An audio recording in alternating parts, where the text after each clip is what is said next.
Seigneur notre Dieu, nous voulons te louer parce que tu en es digne. Tu es le seul Dieu. Il n'existe personne d'autre que toi dans tout l'univers. Tu es ce Dieu tout-puissant, ce Dieu 3 fois saint, ce Dieu incroyable que nous avons du mal à cerner, tellement tu es grand. Dieu infini, comment parler de toi avec des mots simples? Dieu éternel, comment parler de toi avec des mots dans notre temps? Dieu tout-puissant, comment s'approcher de toi? Il n'y a pas de solution humaine. Mais toi, tu as donné la solution en Jésus-Christ. Oui, tu es, toi Seigneur notre Dieu, celui qui est venu dans ce monde en Jésus-Christ et qui a transformé nos vies par l'Esprit. Et c'est toi, Seigneur Dieu 3 fois saint, que nous voulons écouter ce matin, au travers de ta parole, au travers de tout ce que tu nous as dit durant cette année. Nous voulons, Seigneur, nous mettre à ton écoute.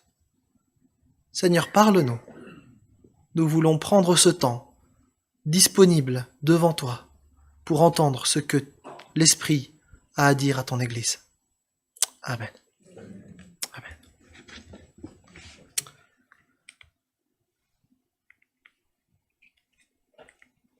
C'est bon, je n'avais pas allumé.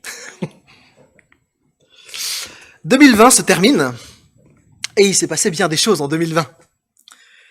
Ça vaut la peine de prendre le temps de se retourner dans ce dernier culte de l'année et de considérer ce qui a été vécu. Nous avons vécu une année qui restera dans la mémoire collective comme l'année du Covid-19 et celle du grand confinement. Le Covid, 1 500 000 morts dans le monde. Wow.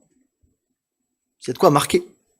Mais aussi 5 milliards, même un peu plus de personnes qui ont renoncé à toute leur vie économique, à leurs privilèges pour pouvoir sauver les plus âgés. Intéressant. Dans cette année 2020, il s'est passé bien d'autres choses et on ne pourra pas faire le tour là dans le cadre d'un message sur tout ce qui s'est passé durant l'année.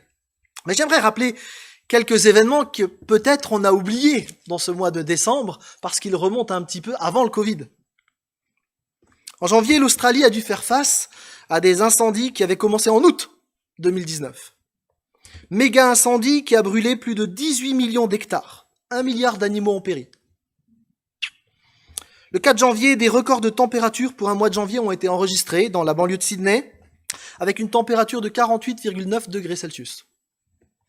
D'ailleurs, le mois de janvier 2020 est le mois de janvier le plus chaud jamais enregistré dans l'histoire de l'humanité. Toujours au niveau écologique, la Corne d'Afrique a subi une invasion de criquets pèlerins qui est la plus grosse invasion depuis des dizaines d'années. Pendant ce temps, sous l'eau, le poisson espadon de Chine, son espèce est déclarée éteinte, et bien d'autres espèces ont aussi disparu. Le Covid fait partie de ces événements qui soulignent aussi un changement écologique. Au niveau international, on retiendra l'élection de Joe Biden aux États-Unis, le Brexit, et puis de nombreuses élections législatives en Afrique qui ont marqué cette année. Ailleurs, l'Arabie Saoudite a aboli la peine de mort et la flagellation pour mineurs. On notera aussi l'explosion impressionnante de Beyrouth. L'année a aussi été entachée de plusieurs attentats. Attentats au couteau au Canada, en Tunisie, au Tchad, en Afghanistan, au Mali, en Libye. De la violence dont on a aussi beaucoup parlé en France, avec Samuel Paty, qui a marqué les uns et les autres, tout comme le mouvement Black Lives Matter suite à la mort de George Floyd aux États-Unis. Concernant de plus près les évangéliques, on peut retenir l'embrasement médiatique à la suite du cluster à la porte ouverte de Mulhouse, où la communauté chrétienne a véritablement servi de bouc émissaire au départ de la crise du Covid en France. On peut aussi mentionner les réflexions autour de la laïcité qui ont commencé fin d'année et qui vont se poursuivre et qui vont impacter durablement notre milieu évangélique. 2020 se termine avec tout ce que nous avons vécu, les uns et les autres. Qu'est-ce que nous retenons de cette année ? Chacun, personnellement. Qu'est-ce que Dieu nous a appris cette année, à chacun d'entre nous, personnellement? Qu'est-ce que Dieu nous a dit? Qu'est-ce que Dieu nous a appris, personnellement et collectivement? Je suis assez frappé, je dois vous dire, du nombre de fois dans la Bible où Dieu rappelle à son peuple son histoire. Régulièrement, Dieu fait un point avec le peuple et rappelle l'histoire passée. Dans Deutéronome 8, Dieu invite son peuple à se souvenir. Enfin, c'est même plus qu'une invitation, c'est une mise en garde. Se souvenir pour redécouvrir qui est Dieu. Sa grandeur, son enseignement, le respect qui lui est dû, son amour fidèle, son dégoût du péché. Se souvenir que Dieu est le seul Dieu et être à son écoute. Le souvenir dans le texte biblique, c'est pas juste un truc comme ça en annexe. Non, non, non.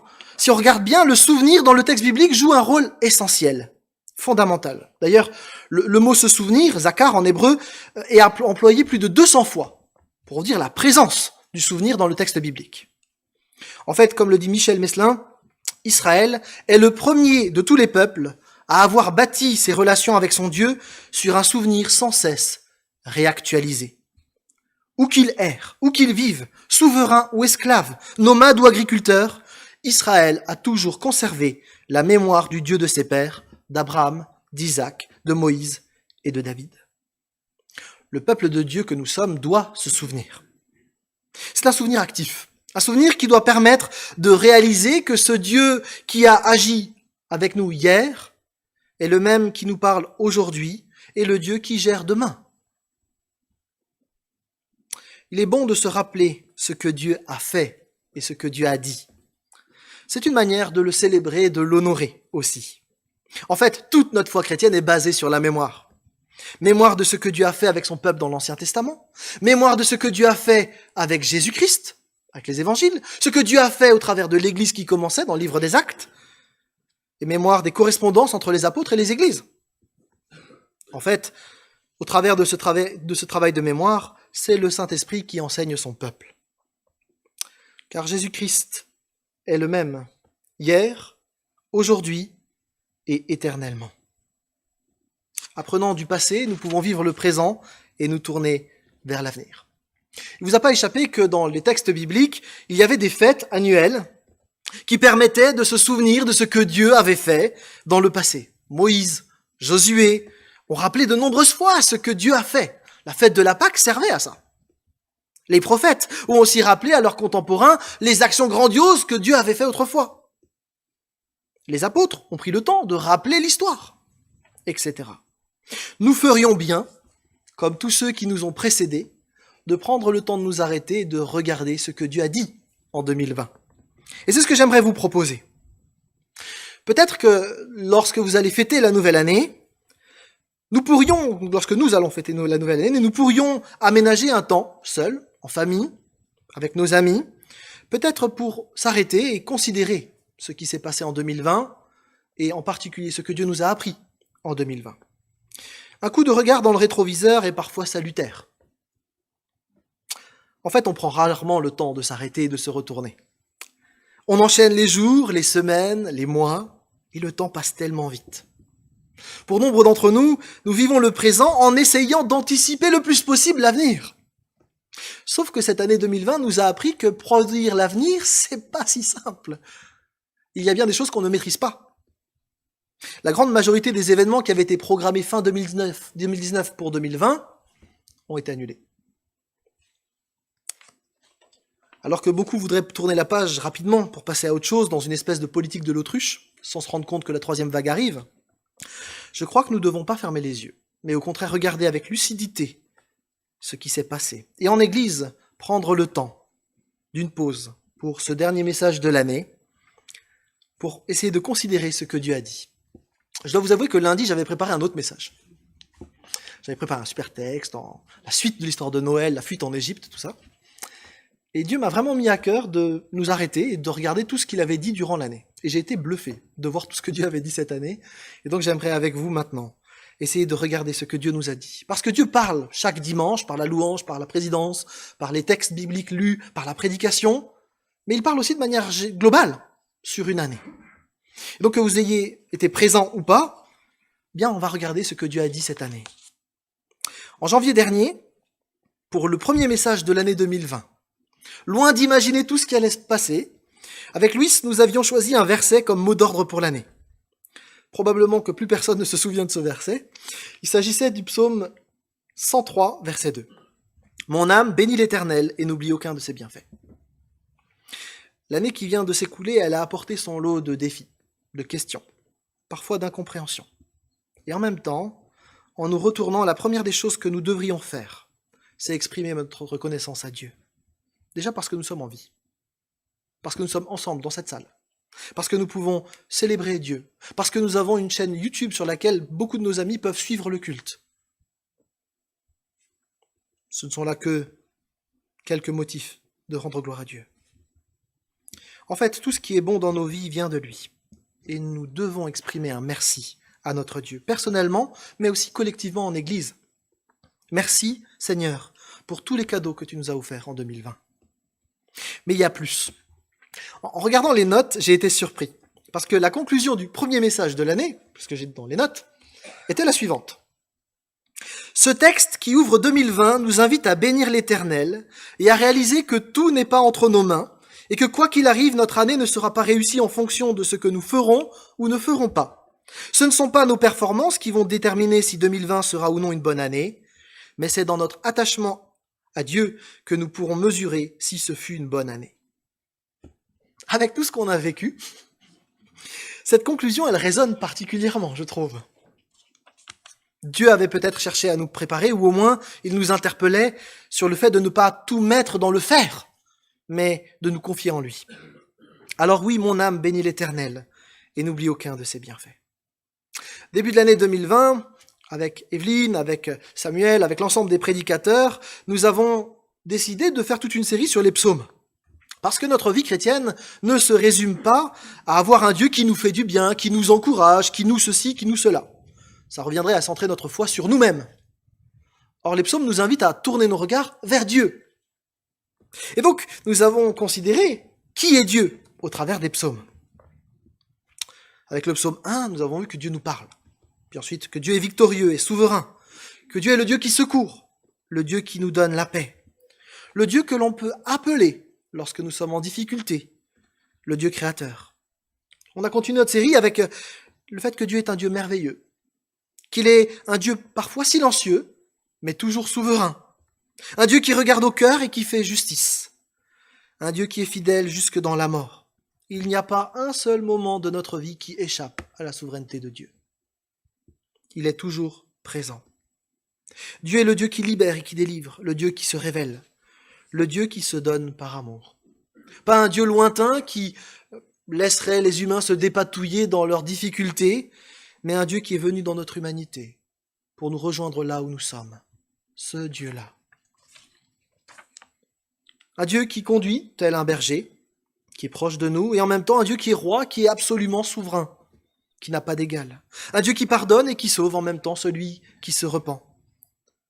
Un Dieu qui est notre sécurité.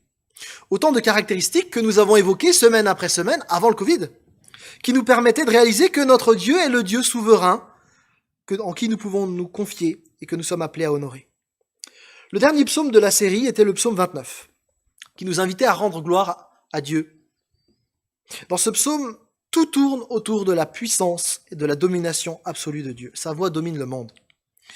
Alors que l'homme se prend parfois pour le centre du monde, le texte nous rappelait que seul Dieu est au centre. Et quelques semaines plus tard, nous en avons eu une illustration des plus frappantes. Ce psaume nous invitait à honorer Dieu. Ce Dieu qui aura le dernier mot de l'histoire, ce Dieu-là est notre Dieu.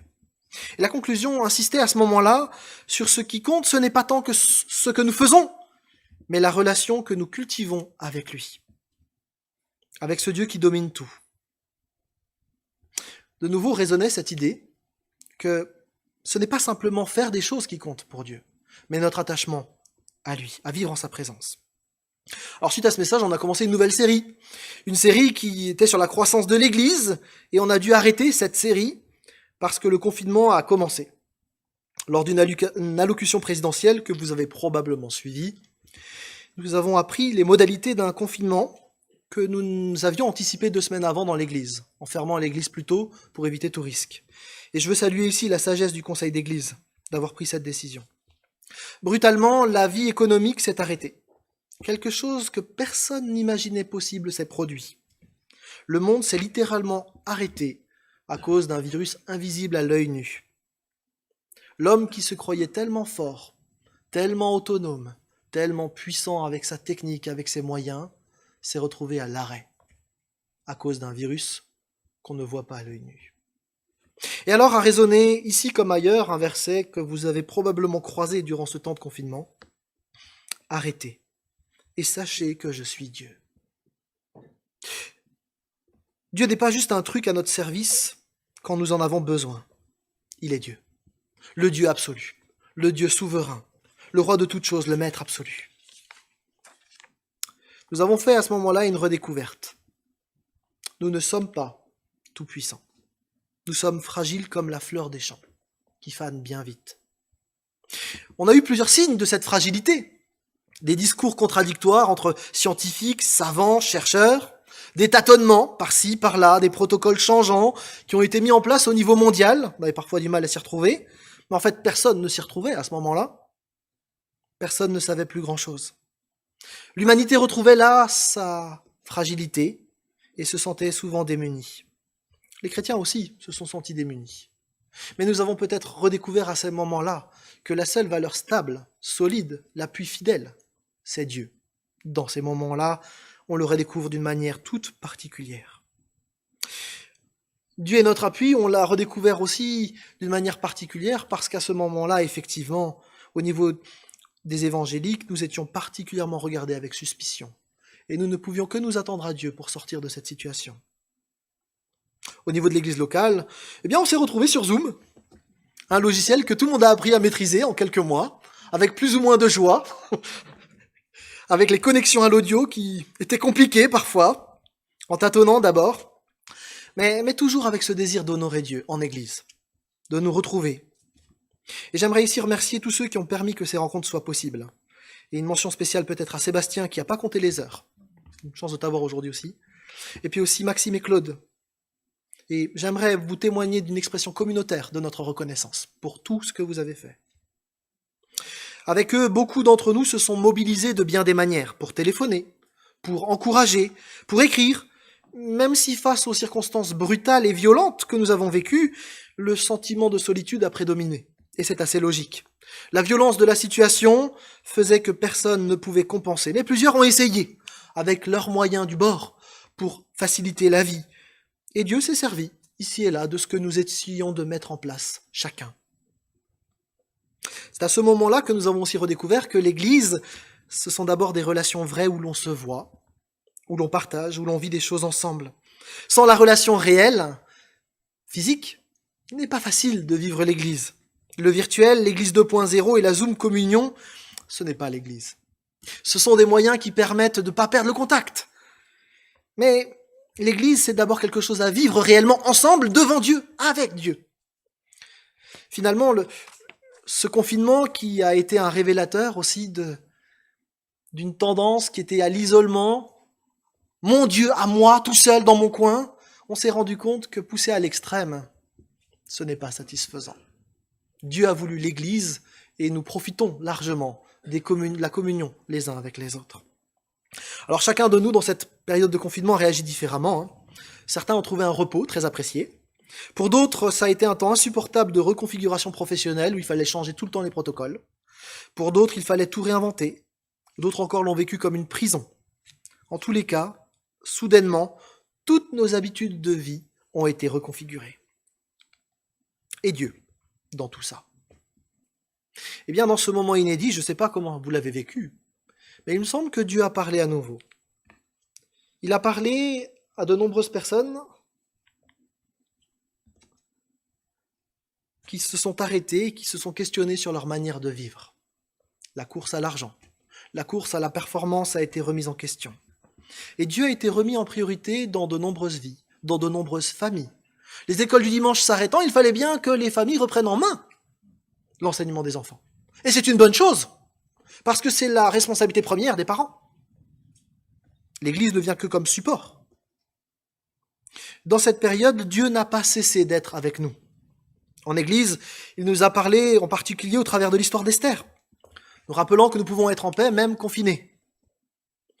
Le livre d'Esther, où ce nom de Dieu n'apparaît pas, où Dieu ne parle pas, nous rappelle que même invisible, Dieu ne cesse pas d'agir. Même lorsque le pire s'annonce, un génocide juif, eh bien Dieu n'est pas dépassé. Et l'exemple de Mardochée nous a servi d'exemple. Cet homme de prière, la confiance de cet homme et celle d'Esther, malgré les troubles qu'il vivait, ont été inspirants pour nous.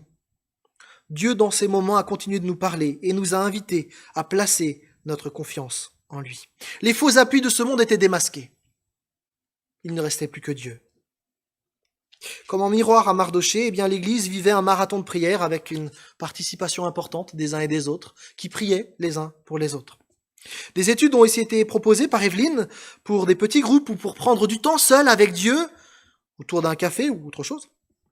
Et on a pu, à ce moment-là, s'inspirer de la foi de Noé, de David, de Gédéon, de Néhémie, un homme à l'écoute de Dieu qui avait un cœur débordant pour servir. Au travers de ce que nous vivions, eh bien, nous réalisions les uns et les autres toujours plus que Dieu était avec nous, malgré les circonstances que nous vivions.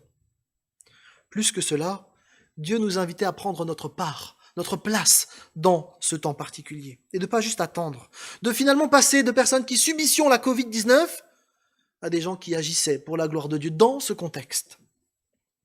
Mais pas de n'importe quelle manière. D'abord en nous mettant à l'écoute de Dieu, et ensuite d'agir. J'ai noté à ce moment-là un verset qui nous avait été proposé par Evelyne. « Nous, les serviteurs de Dieu, nous allons nous lever et nous mettre au travail. » Néhémie 2:20. Quelques semaines plus tard, nous nous sommes déconfinés, un mot qui a apparu dans la langue française entre-temps, et nous avons repris progressivement nos activités d'église. Les masques ont fait leur apparition dans notre quotidien. Vous avez tous une réserve chez vous avec le linge sale et tout ça. Et dans l'église, à ce moment-là, il faut saluer l'aide de Thomas, qui a été le monsieur déconfinement de l'église, et aussi saluer le travail de Samuel sur l'intranet avec les inscriptions. En même temps, avec tout le conseil d'église, on veut aussi vous redire notre reconnaissance, parce que chacun a été respectueux du protocole sanitaire qui a été mis en place à ce moment-là, ce qui nous a permis de vivre l'église ensemble. Au niveau spirituel, les habitudes de prière prises par les uns et les autres lors du confinement ont pu être gardées. On a redécouvert la valeur des groupes de maison. Dieu nous a parlé à nouveau aussi au travers de sa parole. Et on a lu les lettres de Christ aux églises de l'Apocalypse, avec cette invitation de nouveau, cette mise en garde, que celui qui a des oreilles écoute, parce que Dieu parle. Dieu parle. Est-ce que nous l'écoutons ? Cette phrase est revenue un peu comme un refrain tout au long de l'année. Au travers des textes d'Apocalypse 2 et 3, eh bien Dieu nous permettait de remettre en perspective les choses que nous vivions pour les vivre dans la foi. Les églises d'Asie mineure au 1er siècle ont elles aussi vécu bien des difficultés. Mais Dieu nous rappelle qu'en Christ, nous sommes plus que vainqueurs. Ni la mort, ni la vie, ni la puissance, ni les virus. Rien ne pourra nous arracher à l'amour de notre Seigneur. Dieu, au travers de toutes ses interventions, nous a rappelé qu'il est le maître absolu de l'histoire. Un Dieu qui n'est pas juste un Dieu qu'on peut mettre dans sa poche, mais un Dieu souverain, majestueux. Une phrase est revenue plusieurs fois dans cette série. Mon Église fait encore un effort, persévère, pour que d'autres puissent encore vivre. Courage, je viens bientôt, ne te relâche pas maintenant, persévère. Ce Dieu qui nous arrachait à notre vaine manière de vivre nous invitait à prendre place dans son projet, à le mettre lui en priorité, le Dieu qui parle, le Dieu souverain. La rentrée de septembre est alors arrivée et nous avons commencé une nouvelle série avec Abraham, cet homme qui a marché par la foi sans voir, mais qui s'est mis à l'écoute de ce Dieu qui parle. Et il a avancé à sa suite. Il avait reçu des promesses, mais il ne les voyait pas. Tu seras un père, 75 ans. Il a attendu jusqu'à 100 ans. Et le Covid à côté, 1 an et demi, ça va, on a de la marge. Abraham ne voyait pas ses promesses s'accomplir, il a douté, il a chuté, mais il a continué malgré tout de placer sa confiance en Dieu. Sa vie a été loin d'être parfaite, Dieu lui a parlé plusieurs fois, et il était hésitant, même si finalement il a continué de faire confiance à Dieu. Au cœur de sa vie, un appel, Lech Lecha, va. Non pas pour faire, mais pour devenir ce que Dieu veut qu'il soit. au travers d'Abraham, mais bien Dieu nous parle, nous aussi, et nous invite à lui faire confiance pour notre construction personnelle, collective. Dieu nous dirige, nous construit, veut nous faire grandir, veut nous permettre d'être en paix et veut nous permettre de comprendre ce que lui a en réserve pour nous. Mais pour comprendre ce qu'il veut nous dire, il nous faut prendre le temps de nous arrêter. Il y a une forme de disponibilité que nous devons mettre devant Dieu pour qu'il puisse nous parler, ou du moins pour que nous puissions l'entendre quand il nous parle. Avec les différents prédicateurs, eh bien, une question se posait, toujours à nouveau. Avec la deuxième vague qui arrivait, en quoi, en qui j'ai placé mon espérance? Le déconfinement avait permis une reprise des activités professionnelles, des activités d'église, et alors que la rentrée permettait une accélération de nos activités, eh bien, il y a eu un reconfinement. Et là, une nouvelle interpellation de Dieu au travers d'un pasteur chinois, dans le culte en faveur de l'église persécutée. Wang Mingdao qui nous invitait à ralentir notre pas pour marcher avec Dieu et pour l'entendre, parce que Dieu veut nous parler. Toujours ce même message qui revient en boucle. Nous étions même invités par cet homme à construire notre propre cellule. Probablement vous vous en souvenez. Ce pasteur nous invitait à passer du temps pour être avec Dieu. Être avec plutôt que faire. Être avec plutôt que de courir dans tous les sens. Être avec pour être disponible à l'écoute de ce Dieu qui parle.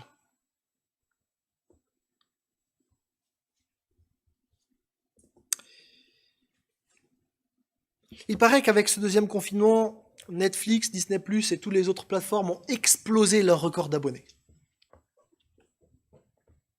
Nous sommes dans la société de l'entertainment, du loisir par écran interposé, où on passe notre temps finalement libre à consommer du loisir numérique. Et Dieu, pas de problème à consommer du loisir numérique. Mais est-ce que je passe autant de temps sur Netflix que avec la Bible? Vraie question. Il y a là une interpellation, de en tout cas être disponible pour écouter Dieu. On a terminé l'année finalement avec une série Être en service. Vous voyez qu'on parle de série d'ailleurs même dans l'église, avec Netflix, on a la bonne nouvelle Flix aussi. On était invités à se mettre au service de Dieu et pas être hors service, selon un slogan que Evelyne avait trouvé très intelligemment et brillamment. En fait, comme un appareil doit être mis sous tension, être branché à la prise pour fonctionner, eh bien nous sommes appelés, nous aussi, à être connectés à Dieu, avant de vouloir servir d'une manière ou d'une autre. Connectés à ce Dieu qui agit, à ce Dieu qui parle, qui nous aime. Ce n'est que lorsque nous sommes connectés à ce Dieu-là que nous pouvons réellement commencer à servir. L'Église, ce n'est pas une simple association, c'est le corps de Christ, le peuple de Dieu, le temple de l'Esprit. L'Église n'a pas de sens si elle n'est pas reliée à celui qui lui donne du sens. Et c'est valable pour l'Église, c'est valable pour chacun d'entre nous. Nous sommes appelés à le servir avec nos dons, avec tout ce que nous sommes, que nous soyons d'ailleurs unis ou dispersés. Mais le but, c'est pas tellement la productivité, c'est le fait de produire une vie féconde. Et nous ne pouvons le vivre que si nous sommes connectés à Christ. Si nous ne sommes pas unis à Christ, eh bien nous ne pouvons rien faire. Quand on fait le bilan sur cette année, on peut se rendre compte que Dieu a largement parlé. Et il a parlé du fait qu'il parle, et que nous devrions nous mettre à son écoute. Sur une année entière, finalement, si on doit la résumer, une année d'enseignement dans une église comme celle-ci, Dieu parle. Est-ce que nous écoutons ce Dieu qui parle? Avons-nous écouté?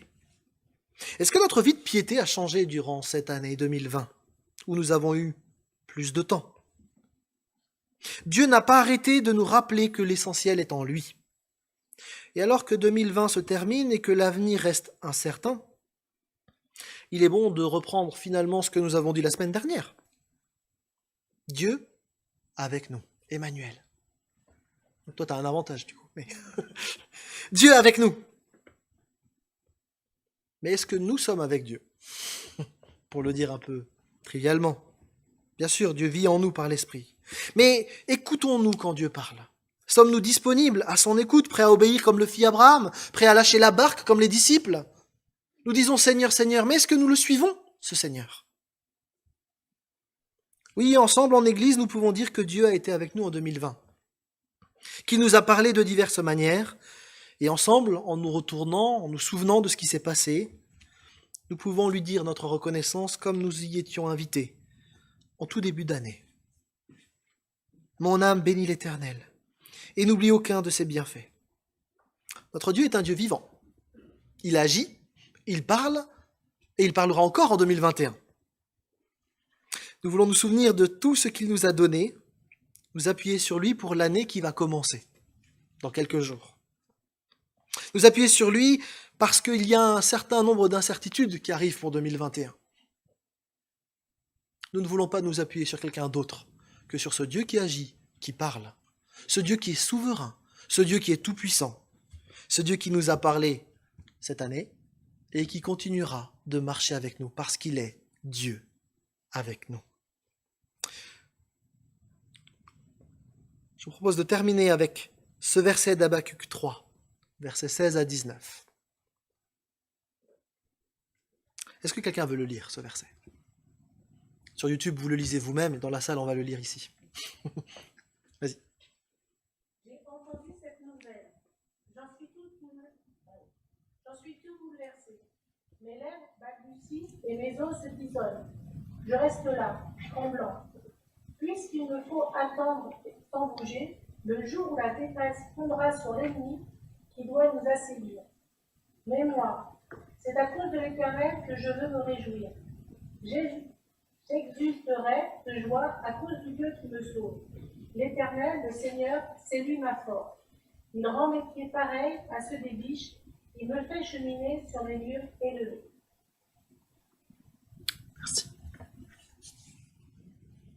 Le monde va bouger encore en 2021. Mais moi, mais nous, Église de Jésus-Christ, c'est en lui que nous voulons nous confier. Parce qu'il est ce Dieu qui parle, il est ce Dieu qui agit, ce Dieu souverain. Qu'à lui soit toute la gloire. Amen. Je vous invite à prier ensemble. Seigneur, c'est avec reconnaissance que nous terminons cette année en Église. Reconnaissance d'abord pour qui tu es. Toi, le Dieu souverain, le Dieu qui parle, le Dieu qui nous a aimés. Seigneur, merci parce que tu n'as pas été silencieux durant cette année. Bien au contraire. Alors que nous passions pour certains des moments extrêmement difficiles, tu n'as pas cessé de nous parler, de nous interpeller, de nous encourager à trouver notre bonheur en toi, notre refuge en toi. Seigneur, merci parce que tu es toujours disponible 24 heures sur 24, 7 jours sur 7. Il n'y a pas un seul moment de notre existence qui échappe à ta présence. Et Seigneur, en même temps, nous réalisons aussi que, alors que toi tu as parlé, nous avons parfois été peu disponibles pour t'écouter. Merci pour les interpellations prophétiques des uns et des autres dans cette église, des différents prédicateurs, d'Evelyne, de tous ceux qui ont partagé ta parole. Seigneur, nous voulons te demander, Père, de nous donner ce cœur disponible, prêt à t'écouter. Nous voulons être transformés par toi, pour nous mettre à ton écoute. Oui, Seigneur, parle. Tes serviteurs veulent écouter. Seigneur, nous voulons aussi être reconnaissants pour toutes les personnes qui ont contribué d'une manière ou d'une autre à ce que la vie d'Église puisse continuer dans ce moment. Et nous te prions de les bénir les uns et les autres. Merci pour le temps consacré par ces hommes et ces femmes qui ont cherché à te servir en écoutant ta voix, sans compter les heures. Nous te bénissons pour ces hommes et ces femmes que tu as placés dans l'Église. Nous te bénissons pour eux, parce qu'ils sont des reflets de ta gloire. Et nous te prions, Seigneur, que tu nous aides tous collectivement à être connectés à toi et au service, et non pas hors service. Seigneur, que cette année 2020 puisse se terminer avec cette pensée d'être toujours plus reliés à toi par l'Esprit. Seigneur, c'est notre désir pour 2021. Fais-nous grandir, chacun personnellement et collectivement. Amen.